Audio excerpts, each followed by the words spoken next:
ditinggalkan, ucap Xiaoyan. Xiaoyan terkejut saat berhadapan dengan Yalau di depannya. Setelah beberapa lama, ia baru bertanya dengan lembut. Dengan bakat penyulingan obat guru, hampir tidak ada seorang pun di benua Daoqi saat ini yang dapat dibandingkan denganmu. Bagaimana mungkin kau adalah orang yang ditinggalkan oleh klan Yao? Ucap Xiaoyan. Itu karena garis keturunan Dodi, ucap Yalau. Yalau tersenyum tipis. Emosi di wajahnya perlahan mereda saat dia menjelaskan. Terlahir di dalam klan kuno membawa tekanan yang jauh lebih besar daripada tempat lain. Di sana, status seseorang dibedakan berdasarkan kekayaan garis keturunannya. Namun, kita berdua serupa. Garis keturunan Dodi yang mengalir di dalam tubuhku sangat tipis sehingga tidak berarti. Ketika aku masih di dalam klan Yao, aku akhirnya dikeluarkan karena kegagalan misi yang kujalankan. Aku tidak puas setelah keluar dan mulai mengerahkan seluruh upaya untuk menyempurnakan pil. Aku menjelajahi dataran tengah sendirian, berjuang selama hampir 1 abad, dan memperoleh beberapa prestasi. Saat itu aku masih memiliki pikiran aneh bahwa klan akan memanggilku kembali. Namun seiring berjalannya waktu, harapan semacam ini berangsur-angsur menghilang, ucap Yalau sebelum kembali melanjutkan dengan lembut. Klan ini mungkin tempat yang membesarkanku, tetapi aku tidak punya banyak perasaan terhadap mereka. Orang tuaku telah meninggal saat aku masih kecil. Selanjutnya, aku perlahan melupakan mereka dan bahkan tidak mengingat mereka. Selain itu, hanya beberapa anggota klan Yao yang menyadari bahwa aku pernah menjadi anggota klan itu. Bahkan, aula jiwa pun tidak menyadarinya, ucap Yalau. Xiaoyan terdiam. Tampaknya Yalau merasa ditolak oleh klan Yao. Kalau tidak, dia tidak akan gagal menyebutkan sedikit pun tentang hal itu setelah bertahun-tahun. Dengan kekuatan guru saat ini, tidak ada seorang pun yang bisa menghentikanmu jika kau ingin kembali ke klan Yao, kan? Tanya Xiaoyan. Apakah ada gunanya kembali ke tempat seperti itu? Selama bertahun-tahun ini, aku hanya menyadari bahwa aku adalah Yao Chen. Namun, Yao ini bukanlah Yao dari klan Yao. Karena mereka menganggap diriku yang lama tidak berguna, maka aku akan menunjukkan kepada mereka seberapa hebat aku di dataran tengah, dan orang-orang tanpa garis keturunan Dodi juga benar-benar bisa menjadi ahli tingkat atas, ucap Yalau. Yalau tersenyum saat berbicara.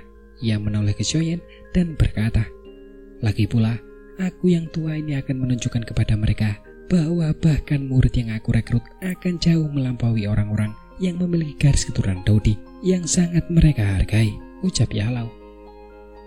Xiaoyan mengangguk, hatinya semakin tidak suka pada klan Yao ini. Lupakan saja, jangan bicarakan ini. Hampir tidak ada seorang pun di wilayah dataran tengah ini yang mengetahui 8 klan kuno ini. Namun, saat ini kamu memiliki kualifikasi untuk mengetahuinya. Inilah alasan mengapa aku memberitahumu hal ini sekarang, ucap Yalau juga tidak mau terus-menerus terjerat dengan topik ini. Dia segera melambaikan tangannya saat menjelaskan alasannya. Sedangkan untuk golongan dengan api surgawi terbanyak yang kusebutkan sebelumnya, itu seharusnya adalah klan Yan, yang merupakan salah satu dari 8 klan kuno, ucap Yalau, merenung sejenak sebelum kemudian kembali berbicara. Berdasarkan apa yang ku ketahui, klan Yan seharusnya memiliki 4 jenis api surgawi. Di antara semuanya, ada 2 api surgawi di 10 besar, ucap Yalau. 4 jenis api surgawi. Xiaoyan terkejut saat mendengarnya. Ini adalah pertama kalinya dia mendengar ada sebuah faksi yang memiliki begitu banyak api surgawi. Selain klan Yan, klan Yao juga memiliki 2 jenis api surgawi. Mereka mengkhususkan diri dalam penyempurnaan obat kuno. Ada cukup banyak ahli dalam klan tersebut. Kemungkinan besar kau akan mendapatkan kesempatan untuk bertemu dengan mereka di masa mendatang. Pada saat itu, kau akan menyadari spesialisasi mereka. Tentu saja, kau tidak perlu takut pada mereka. Dengan keterampilan penyempurnaan obatmu saat ini, jumlah orang di antara generasi muda klan Yao yang dapat mengalahkanmu dapat dihitung dengan 1 tangan, ucap Yalau tersenyum saat berbicara. Dapat dihitung dengan 1 tangan, gumam Xiaoyan. Xiaoyan mengerutkan kening setelah mendengar kata-kata ini. Jika tidak ada keadaan yang unik, dia mungkin memiliki keterampilan penyempurnaan pil obat terbaik di antara generasi muda di dataran tengah. Namun, kemampuan ini hanya berada di peringkat di bawah 5 teratas dalam klan Yao. Peringkat ini membuatnya merasa sedikit tidak puas. Tentu saja kau harus melupakan niatmu pada api surgawi ini, karena kedua klan besar telah menambahkan segel warisan yang lebih kuat daripada api 9 naga petir milik lembah api pembakaran selama bertahun-tahun warisan mereka yang tak terhitung jumlahnya. Kau tidak akan dapat memurnikan dan menelannya bahkan jika kau mendapatkannya, ucap Yalau menyeringai sambil terus berbicara. Xiaoyan mengangguk sambil tersenyum pahit. Dia juga tidak memiliki pikiran seperti itu. Agar klan Yao dan klan Yan dapat bertahan hidup hingga sekarang, kekuatan mereka pasti tidaklah lemah. Saat ini, dia tidak memiliki banyak keberanian untuk menaruh niatnya pada mereka. Karena bagaimanapun, hanya satu aula jiwa saja telah membuatnya babak belur. Tidaklah bijaksana untuk menambah lawan yang lebih kuat sekarang. Sepertinya, aku hanya bisa menunggu dengan tenang hingga pameran dagang spasial itu dimulai, ucap Xiaoyan sembari meratap dengan putus asa. Kemudian Yalau tersenyum dan berkata, pameran perdagangan spasial mengharuskan seseorang untuk menunggu. Namun, kau masih harus melakukan perjalanan ke suatu tempat sebelum itu, ucap Yalau. Di mana? Tanya Xiaoyan dengan heran. Klanku, alamku, Yalau menjawab dengan lembut. Tangan Xiaoyan tiba-tiba gemetar saat mendengar nama-nama ini. Wajah yang sangat cantik yang dapat membawa bencana bagi kota-kota dan negara-negara beserta sikap anggun bak bunga teratai perlahan muncul di benaknya. Apapun masalahnya, wajah itu tidak akan hilang. Sun-er, gumam Xiaoyan. Xiaoyan menghirup udara dalam-dalam. Tiba-tiba, matanya yang hitam pekat memancarkan hawa panas yang membara. Gadis kecil itu selalu membuatnya khawatir sejak awal. Dalam waktu 1 bulan lagi, upacara kedewasaan klanku akan diadakan. Upacara ini diadakan setiap 2 dekade sekali. Ini adalah acara besar dalam klanku, karena mereka yang memenuhi syarat untuk berpartisipasi dalam upacara kedewasaan ini adalah semua anggota generasi muda yang paling menonjol dalam klanku. Tidak banyak golongan yang bisa menerima undangan dari klanku. Jika aku tidak naik ke kelas Banseng kali ini, kemungkinan besar Pavilion Bintang Jatuh tidak akan menerima kualifikasi ini, ucap Yalau. Yalau mengambil undangan giok hitam dari cincin penyimpanannya. Ada banyak garis misterius yang menguraikannya. Itu memberi seseorang perasaan misterius. Ini undangannya. Hanya dengan memilikinya, seseorang akan dapat memasuki alamku. Awalnya, aku yang lama seharusnya menjadi orang yang menuju ke sana kali ini. Namun, kamu juga harus menyadari situasi yang dihadapi Pavilion Bintang Jatuh saat ini. Meskipun cukup banyak orang tua di benua ini yang telah bergabung dengan Pavilion Bintang Jatuh baru-baru ini, hal yang benar-benar menyebabkan aula jiwa takut melakukan sesuatu yang aneh adalah kekuatan Banseng milikku ini. Karena itu, aku tidak dapat menerima undangan klanku kali ini. Tugas ini hanya dapat diserahkan kepadamu, ucap Yalau nampak berseri-seri. Dia menyerahkan undangan giok hitam itu kepada Xiaoyan sambil memberikan alasan yang masuk akal. Xiaoyan menatap undangan giok hitam itu dengan seksama. Sesaat kemudian, dia akhirnya mengulurkan tangannya dan menerimanya. Klanku adalah klan kuat yang memiliki hubungan dengan klan Xiao. Xiaoyan akhirnya akan melakukan kontak langsung dengan mereka. Saat undangan giok hitam itu masuk ke tangan Xiaoyan, kehangatan samar menyebar. Hal itu juga menyebabkan jantungnya berangsur-angsur pulih. Mereka yang diundang oleh klanku adalah faksi-faksi kuat dan ahli tingkat puncak di benua ini. Ini juga merupakan pengalaman bagi kalian. Tentu saja, dengan kekuatan dan reputasi kalian saat ini, kalian telah mencapai tingkat di mana kalian setara, ucap Yalau tersenyum sembari melanjutkan bertanya. Jadi, apa kalian punya keberanian untuk pergi?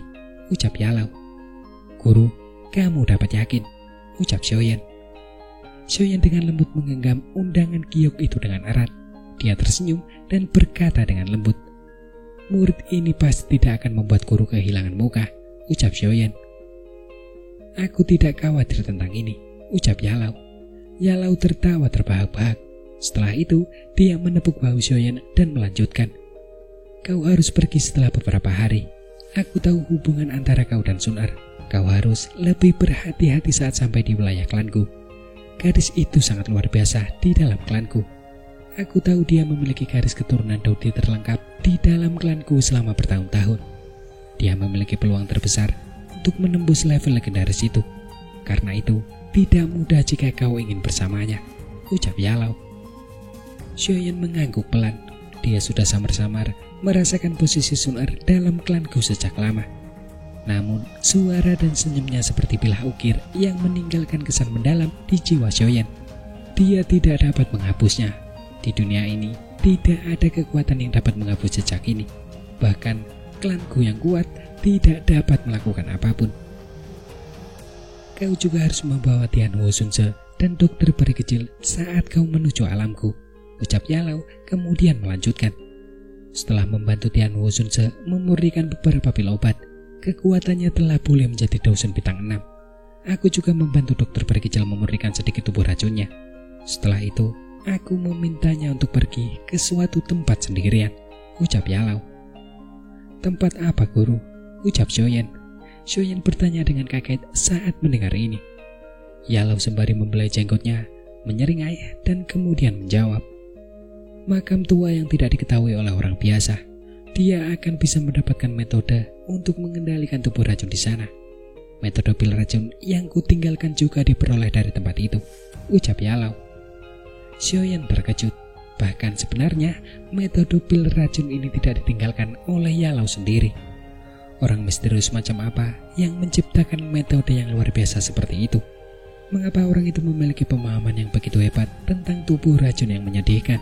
Ucap Xiaoyan bertanya dengan heran.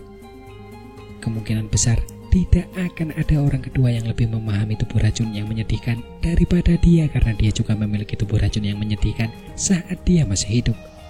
Namun, dia tidak memiliki keberuntungan seperti dokter peri kecil.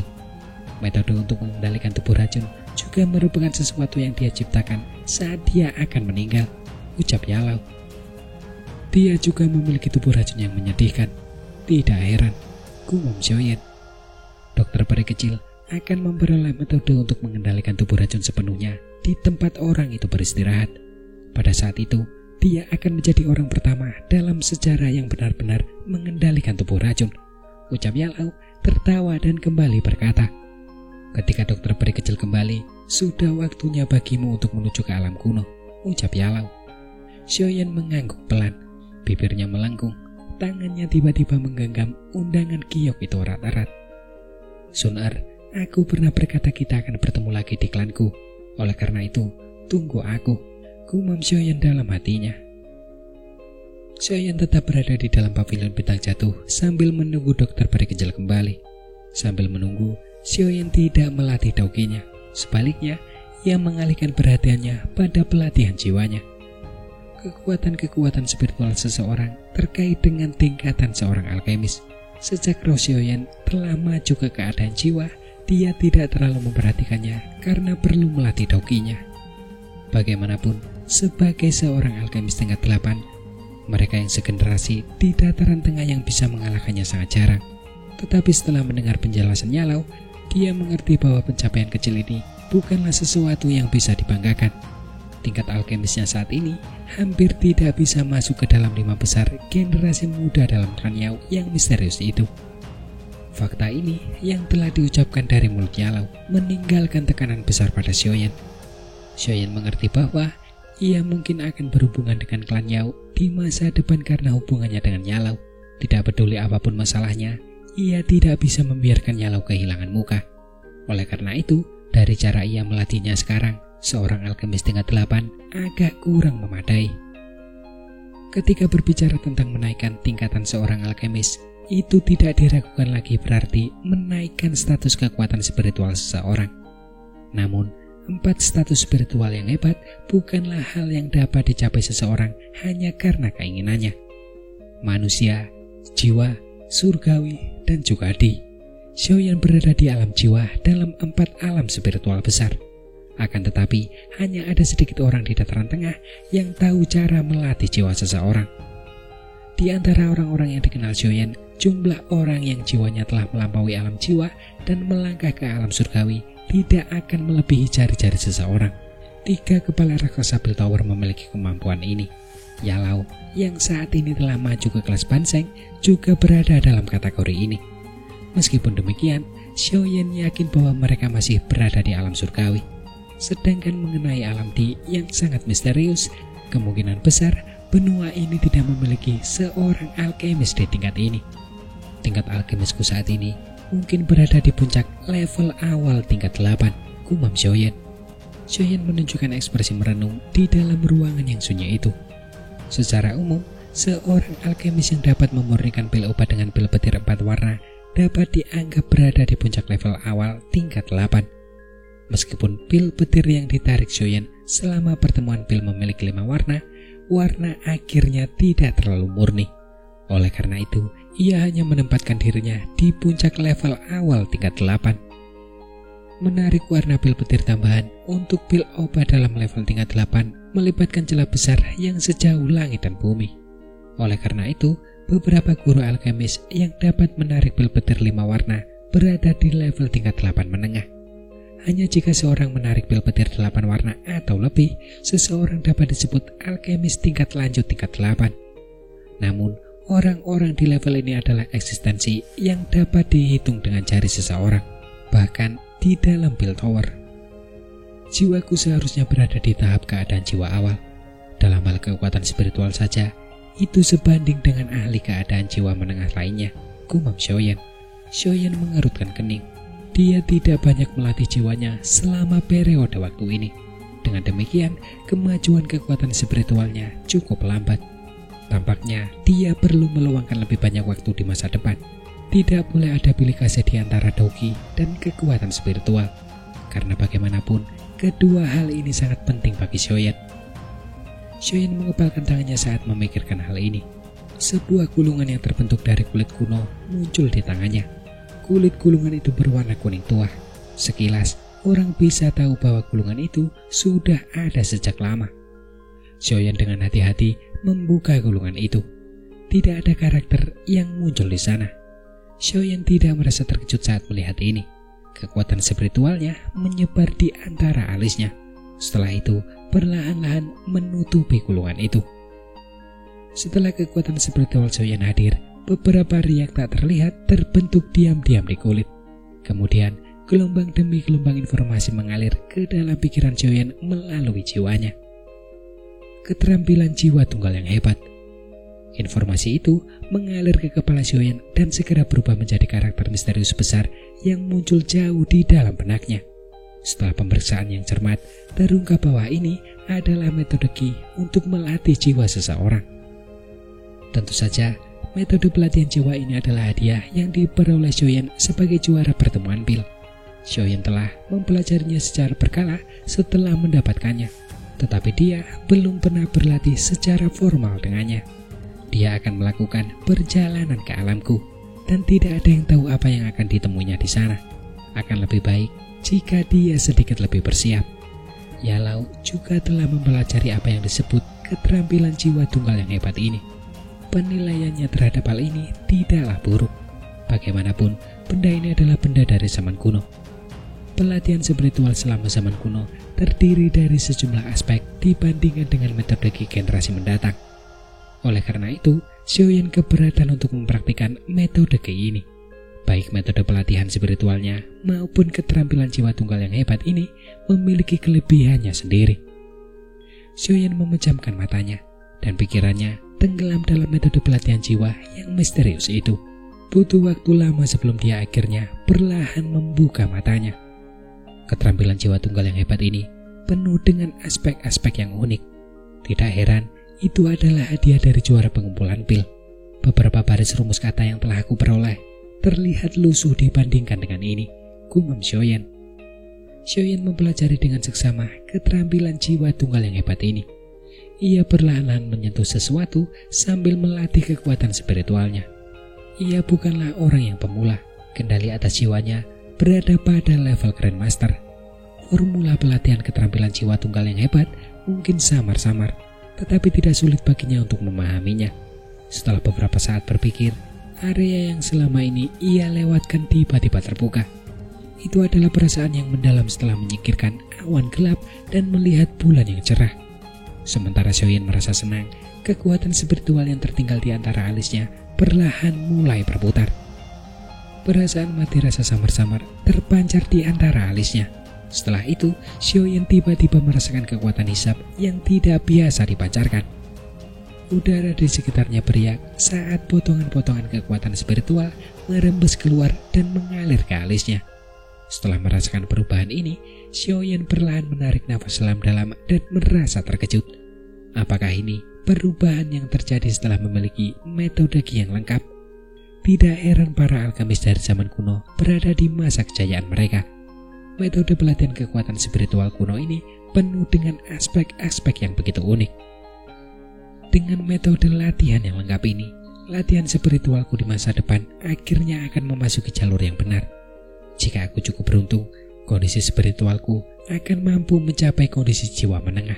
Pada saat itu, memurnikan pil obat dengan lebih dari 5 warna pil petir bukanlah hal yang mustahil, ucap Xiaoyan. Ekspresi kegembiraan memenuhi area di antara alis Xiaoyan. Kejutan yang diberikan oleh keterampilan jiwa tunggal hebat ini jauh melebihi apa yang diharapkannya. Pada saat ini, dia menyesal tidak mempraktikannya lebih awal. Kalau tidak, kekuatan spiritualnya akan melangkah ke tingkat keadaan jiwa menengah. Tentu saja, penyesalan ini hanya berlangsung sekejap sebelum menghilang. Sulit untuk mencapai segalanya. Selama kurun waktu ini, ia mungkin telah mengabaikan pelatihan kekuatan spiritual.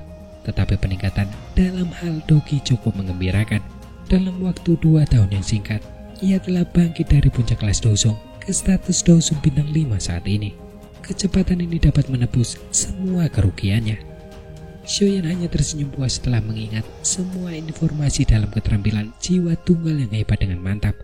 Ia mengembalikannya ke cincin penyimpanannya dan sekali lagi memfokuskan pikirannya pada metode pelatihan. Hal ini berlanjut selama beberapa jam sebelum ia membuka matanya dengan segar. Efek ajaibnya di luar ekspektasiku, gumam Xiaoyan. Xiaoyan memuji yang ia rasakan. Ia merenung sejenak sebelum mengebalkan tangannya. Sebuah gulungan berwarna merah terang sekali lagi muncul. Setelah gulungan itu muncul, gelombang energi api yang kuat mengepul keluar. Gulungan berwarna merah terang ini adalah gulungan yang direbut Xiaoyan dari sisa-sisa doseng saat itu.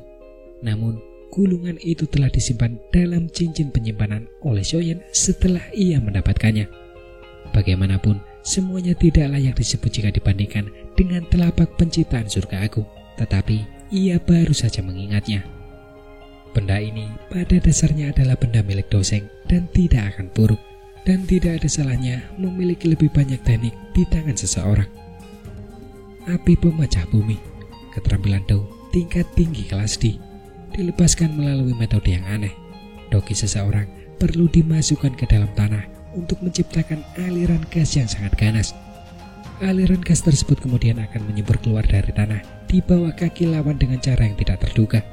Serangan tersebut tidak akan mengeluarkan suara atau kehadiran apapun dan dapat memberikan pukulan yang fatal kepada pihak lain.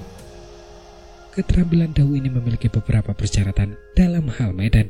Semakin dekat seseorang dengan daerah vulkanik, semakin besar kekuatannya. Xiaoyan dengan cepat menyerap informasi dalam gulungan merah terang itu ke dalam pikirannya. Hatinya sedikit tertarik. Api pemecah bumi ini tidak seperti skill Dou lainnya yang memerlukan pengembangan skala besar. Keheningannya dan kurangnya aura dapat mengejutkan orang lain. Persyaratan medan tidak menghalangi Xiaoyan. Dia adalah gunung berapi manusia dengan 4 jenis api surgawi. Jika kekuatan api surgawi dituangkan ke dalam aliran gas, kekuatan skill Dou ini akan menjadi lebih kuat. Memang layak menjadi bagian dari koleksi doseng elit. Jauh dari kata biasa, gumam Xiaoyan. Xiaoyan memuji dengan lembut. Dia sadar bahwa dia telah menambahkan tugas lain untuk berhasil mempelajari apa yang disebut api pemecah bumi. 7 hari berlalu dengan cepat. Selama 7 hari ini, Xiaoyan memendamkan dirinya dalam pelatihan. Dia berlatih keterampilan jiwa tunggal agung dan api pemecah bumi selama waktu ini. Dia lupa tentang makan dan tidur, tetapi memperoleh pemahaman yang lebih dalam tentang kedua keterampilan ini. Ketika latihan pahit ini berlanjut hingga hari ke-8, aura yang familiar akhirnya muncul dalam inderanya. Aura itu milik dokter peri kecil. Dia benar-benar menjadi sekuat ini, gumam Xiaoyan. Bahkan dengan temperamen Xiaoyan, dia tanpa sadar menghirup udara lembut ketika merasakan tingkat kekuatan dalam aura ini. Xiaoyan dengan cepat mendorong pintu dan keluar. Ia melihat sosok cantik dengan pakaian seperti salju di tepi halaman yang tenang di depan kamarnya.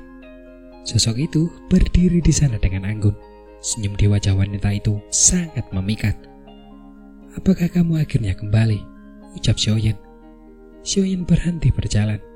Ia menatap wanita itu yang berdiri di bawah sinar matahari yang tersebar dan tanpa sadar terkejut. Rambut dokter berkecil yang seputih salju itu sekali lagi mendapatkan kembali warna aslinya. Rambut hitam panjangnya terurai di punggungnya seperti air terjun, menyebar secara acak di belakangnya. Angin sepoi-sepoi bertiup, menyebabkan rambutnya bergoyang. Penampilan dokter peri kecil sama seperti saat Xiaoyan pertama kali bertemu dengannya di kota Kingsan di Kekaisaran Jiama. Kecuali sikapnya yang memikat menjadi lebih kuat. Bahkan senyum lembut di wajahnya pun sama. Dia yang sekarang adalah dokter peri kecil yang sebenarnya. Saat itu, dia telah menyelamatkan yang mati dan membantu yang terluka di kota Kingsan. Dia telah dipandang sebagai peri di hati banyak tentara bayaran. "Kenapa kamu tidak mengenaliku?" ucap dokter peri kecil. Dokter peri kecil melangkah maju beberapa langkah dan tiba di depan Xiaoyan. Dia melihat ekspresi terkejutnya dan tanpa sadar tertawa. "Rambutmu," gumam Xiaoyan. Pandangannya tiba-tiba berhenti di dahi halus dokter peri kecil. Ada jejak samar berwarna abu-abu rumit di tempat itu. Sekilas itu tampak seperti segel. Ini adalah tempat di mana tubuh racun menyedihkan itu berada. Pada saat ini, semua ki racun yang menyedihkan di dalam tubuhku telah berubah menjadi segel ini. Tetua itu benar-benar orang yang luar biasa. Dia mampu menciptakan metode untuk memadatkan tubuh racun menyedihkan sepenuhnya, ucap dokter peri kecil dan dengan lembut mengusap simbol itu di dahinya yang halus sambil tersenyum. Xiaoyan mengangguk serta merasa bingung. Matanya menyapu dokter peri kecil sebelum dia tertawa getir. "Dari apa yang bisa kulihat, aura yang kau miliki saat ini mungkin lebih kuat dari Tian Wusun bukan?" ucap Xiaoyan. "Seharusnya di bintang ke-7, ucap dokter peri kecil menjawab dengan senyum manis. Penyakilan tubuh racun yang menyedihkan tampaknya telah menyebabkan batu besar di hatinya hancur sepenuhnya. Senyumnya sekarang lebih rileks dan lebih menggoda. "Dusun bintang ke-7, gumam Xiaoyan. Xiaoyan tanpa sadar mendesah saat mendengar ini. Dengan kata lain, tampaknya bahkan dokter peri kecil telah meningkatkan kekuatannya sekitar 3 bintang. Hal ini menyebabkan Xiaoyan yang kekuatannya baru naik 2 bintang setelah menelan api surgawi merasa sangat tidak bisa berkata-kata. Mengapa dia berkenalan dengan orang-orang yang tidak bisa lebih biasa lagi? Tubuhku telah mengumpulkan terlalu banyak racun ki. Bukti terbaiknya adalah perubahan warna rambutku menjadi putih. Tetapi setelah melatih metode ki yang ditinggalkan oleh tetua, racun ki yang telah terkumpul menjadi tonik. Kalau tidak, aku tidak akan mampu melakukan lompatan ini, ucap dokter peri kecil menjelaskan dengan lembut. Xiaoyan mengangguk tanpa daya. Dia tentu saja senang karena dokter peri kecil dan yang lainnya dapat mengalami pertemuan yang begitu beruntung. Dari sudut pandang lain, peningkatan kekuatan mereka dapat dianggap sebagai peningkatan dalam dirinya. Namun, peningkatan kecepatan seperti ini sedikit mengejutkan. Kekuatan semua orang pada dasarnya telah melonjak dalam waktu kurang dari 1 tahun, dan mereka semua telah mencapai level yang cukup kuat.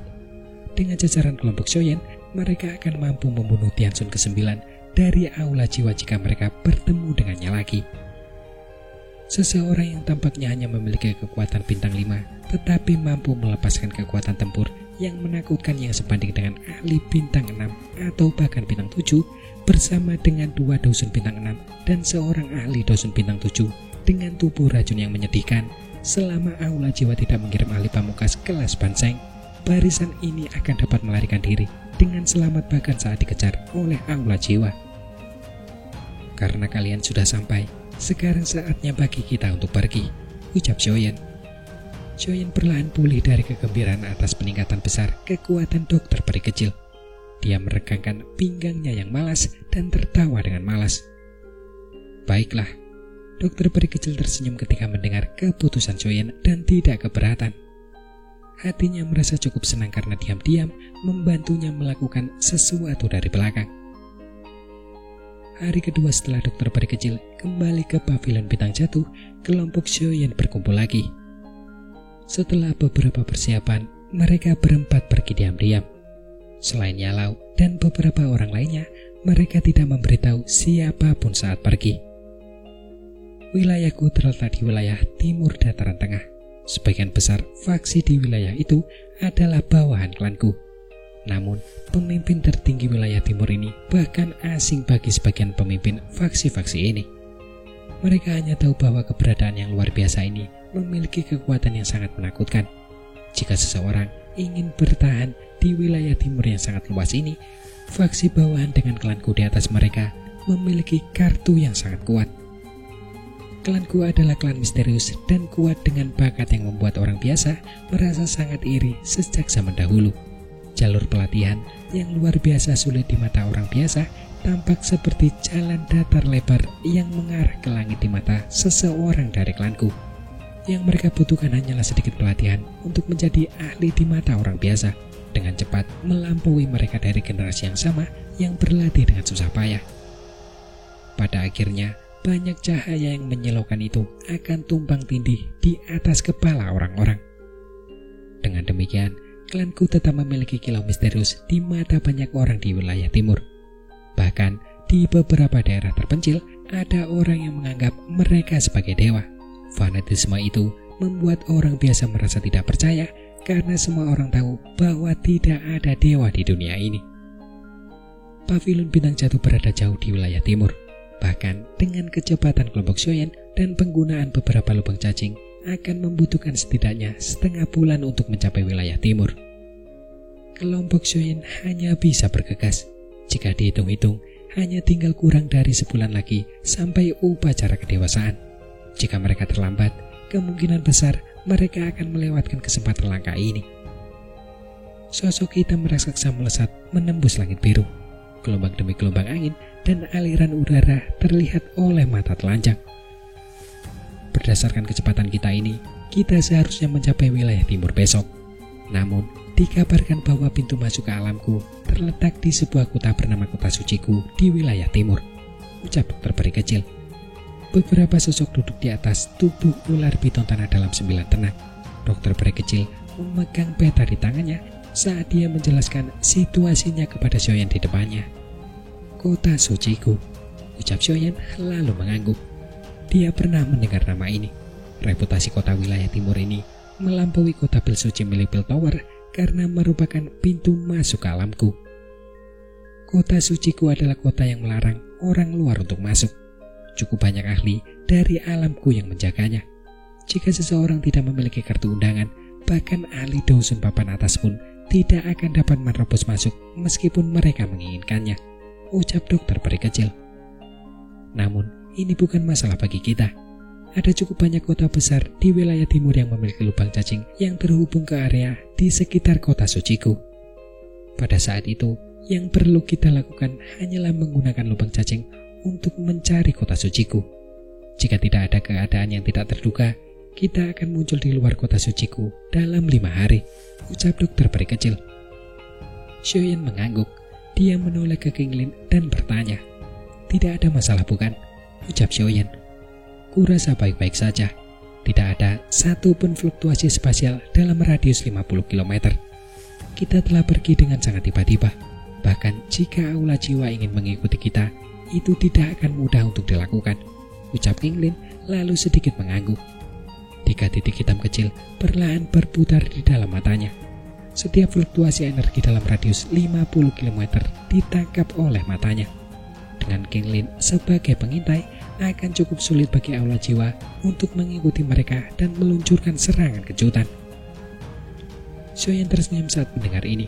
Kemudian dia berkata, "Kalau begitu, tingkatkan kecepatan kita," ucap Xiaoyan. Ekor besar ular piton tanah dalam 9 tenang itu tiba-tiba berayun saat kata-katanya terdengar. Tubuhnya yang besar melesat maju seperti meteorit dan menghilang di cakrawala dalam sekejap mata. Perjalanan Xiaoyan berjalan lancar sepanjang jalan.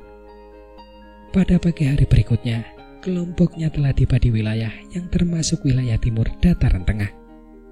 Namun, mereka tidak berhenti di tengah jalan.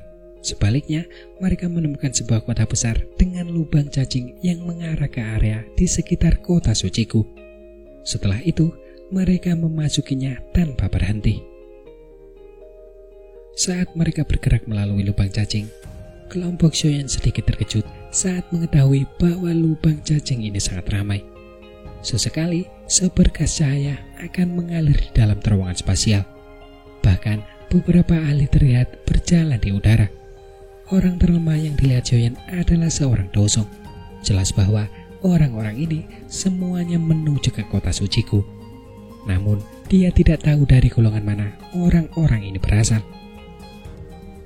Karena daerah itu ramai dan berantakan, kelompok Xiaoyan tidak mengobrol dengan orang-orang di sekitar mereka. Sebaliknya, mereka bepergian dengan tenang. 5 hari berikutnya berlalu dengan cepat. Pada hari kelima, Xiaoyan yang tadinya memejamkan mata perlahan membukanya. Matanya berfokus pada ujung terowongan spasial perak. Energi spasial beriak. Sekelompok cahaya perak samar-samar muncul. "Apakah kita akhirnya sampai?" ucap Xiaoyan. Xiaoyan mendesah pelan sambil mengamati gugusan cahaya itu. Rasa panas yang membara perlahan menyerap ke dalam hatinya. Sosok memikat yang dapat membawa bencana ke berbagai negara dan kota itu perlahan menjadi lebih jelas dalam benaknya. "Sun-er, aku sudah sampai," gumam dalam hati Xiaoyan. Pemuda itu yang pernah diguncang oleh klan misterius ini sampai tidak bisa berkata-kata, akhirnya akan bertemu dengan mereka.